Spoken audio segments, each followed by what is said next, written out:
Hello, my name is Sarah Willoughby, and I am the author of the book Keys Making Diamonds, A Teen's Thoughts on Faith Through Chronic Illness, and the host of the Diamonds Conference, which is a free online conference for chronically ill Christians. This channel is dedicated to writing, and specifically writing when you have health challenges or other things that disrupt life. Chronic illness is hard, writing is hard. Put them together and it can feel impossible, but I'm proof that it's not. So today I want to talk about how life and chronic illness, well, that's true, but life and writing are really difficult to separate into little boxes. We like to put boundaries on work. We like to, there's this ideal that work is 9 to 5 or whatever, and then life is whatever, and they're separate and they don't mix, and that's the ideal. However, that's not exactly what happens, especially when you do something like write, when you're self-employed of any kind, when your career is focused on being creative, because our creativity comes from the life around us. At least mine does. I write about the things I'm going through, the things that I am observing, the people that I'm watching in the coffee shop, and all of those things. And so it's really hard. If you just sat down and wrote and you didn't take from life around you, what would you write about? I don't know. Like, even if you're a freelance writer, you're writing about a topic given to you, or you've done research given to you, you're still writing from your perspective on how life works and how people function and how we interact with each other. So for example, I'm applying for a job right now, and it's to work with high schoolers, kind of mentoring. And one of the things that my friends were, my mom was telling me was, what about how that's gonna, affect your writing? Because writing takes a ton of mental and emotional energy to be creative, and mentoring people also takes a lot of mental and emotional energy. And so she was just asking me, how's that going to work out? How are you going to balance that? Is taking this job or applying for this job going to make it so that you can't focus on these other things, that you don't have that left over? Because just like physical energy, mental and emotional energy, there are limits too. Often it's a lot higher of a limit than we usually realize, or a lot of us push ourselves to, but they do exist. We're human. We're not just like have this endless supply of energy and creativity and the like nutrients to keep functioning. We need sleep, we need food, we need a change of pace. We can't do the same thing constantly. And so for me, I think that this job's actually going to help with that, but I will get there in a minute. I was also talking to a few different writers recently. One of my mentees, she's got a lot going on in life. She's got school that she's focusing on. She's got family things happening, and people moving, and there's a lot of different emotional, mental, draining things. And so I was just encouraging her to like pay attention to that, pay attention to how it affects those kinds of things, because she was like, I don't know why I'm burnt out. I'm drained. I don't have creativity. I don't really know what's going on, and there's physical health challenges in there too. And I'm like, well, it makes sense. You're not crazy. And so right now, maybe you feel burnt out. Maybe you feel like, I don't know how to do this.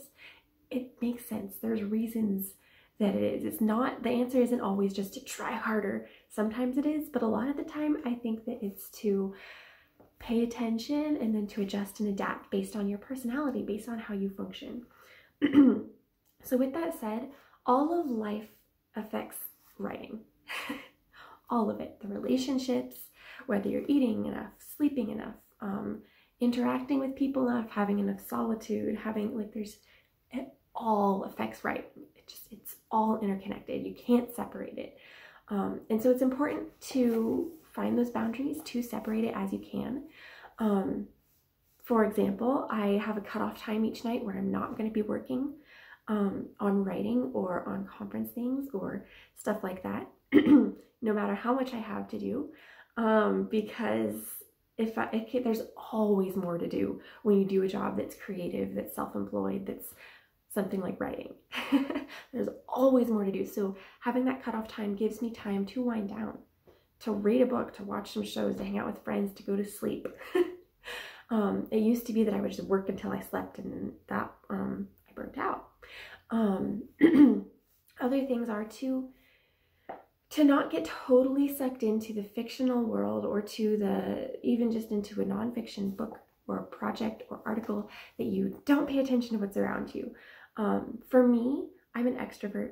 I'm energized by being around people. So being around people is something that increases my creativity, increases my mental and emotional energy. And that's not with everyone, because I'm also super empathetic, which means that when I'm around a lot of, certain people, it can be really draining for me because I'm emotionally invested in that interaction and in that conversation, and that takes a lot from me. But with the right people, it just will bring me alive again. And so when I can't write, take a step back and do that sometimes. And that helps for me. Whereas for another friend that I was talking to, she's a writer and she's having a different issue. She's like, well, I'm doing this and this, and it wasn't necessarily that she was lacking, but on the surface it appealed that she was lacking other things, but it wasn't. It was just that she was lacking the solitude, the introvert time that she needed to recharge, to be able to give, to be able to come up with stuff. When you're giving all the time, whether that's in interacting with people or whatever it is for you that's draining to you, or writing, when you give through writing, it can be really you have a limit. You're human. We're human. I know it sucks, but we're human. So I just want to encourage you to focus on, to embrace that. It's not going to be a neat, tidy little, here's a box for work, here's a box for this, here's a box for that. That's not how it works. But putting boundaries in place is important, and then embracing the messy mixing up is going to enhance your writing. It's going to grow you as a person. The fact that I write about things that are happening in my life makes my writing authentic and real and honest. There's a Robert Frost quote that's no tears in the author, no tears in the reader, and it's so true. So when I write something that's real to me, that's in my life, even if it's not directly, makes my writing more powerful. And when I write about life, when I go through my day thinking, brainstorming blog posts, because that's just how my brain works, and people watching, because that's just how my brain works, I get to think deeply and critical thinking about life, which helps me understand what's going on in my life. It helps me interact with the world in a way that I wouldn't be able to otherwise. So 2 thoughts here. Embrace it. We can put boundaries in place, and that's important, and I may have done a video about that. If not, I will. But we can't always. So embrace it. And then 2, do what you need to do. I don't know what that is for you. Maybe that's having more solitude time, and whether you're an introvert or an extrovert, both time with people and solitude is important for everyone. Maybe that's spending more time with people, and maybe that's I don't know what it is, but doing those things that are going to help energize you is really important. And then finally, there's no formula of time management, of energy management that's going to work for the rest of your life, because energy levels are going to go up and down, and life is going to go up and down, and busyness is going to go up and down, and different people are going to need different things from you in different seasons. So there's no formula that's going to work for the rest of your life. What works for you right now probably won't work in 3 years. You're going to have to adjust.